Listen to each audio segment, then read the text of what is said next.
1/2 kilo chicken வடி பிரியாணி எப்படி பண்ணலாங்கிறத குயிக்காக பார்த்துடலாம். ரொம்ப ஈஸி. கண்டிப்பாக எல்லாரும் ட்ரை பண்ணி பாருங்கள். நல்லா டேஸ்டியாக எம்மியாக இருக்கும். 1/2 கிலோ அரிசி எடுத்து நல்லா வாஷ் பண்ணி ஊற விட்டுக்கலாம்.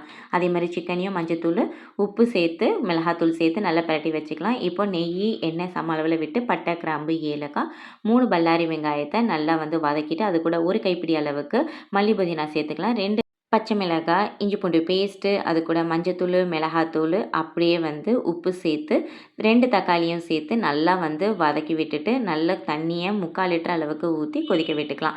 நல்லா தண்ணி கொதிச்சதுக்கப்புறம் இப்போ பிரட்டி வச்சுருக்கிற நம்ம கோழியை சேர்த்துட்டு கூடவே எலுமிச்சம்பழமும் சேர்த்து நல்லா வேக விட்டுறலாம். ஒரு அரைப்பதம் வெந்ததுக்கப்புறம் இப்போ அரிசியை ரெடி பண்ணிடலாம். தண்ணியில் உப்பு, கொஞ்சோண்டு ஜீரகம், பெருஞ்சீரகம் சேர்த்து நல்லா கொதிச்சதுக்கப்புறம் அரிசியை போட்டு 3/4 பதம் வெந்ததுக்கப்புறம் அதை அப்படியே வடிச்சிட்டு இப்போ இந்த கிரேவியோடு சேர்த்து ஒரு 10 நிமிஷத்துக்கு நீங்கள் தோசைக்கல் மேலே தம் போட்டு எடுத்தால் சூப்பரான பிரியாணி ரெடி. கண்டிப்பாக ட்ரை பண்ணி பாருங்கள்.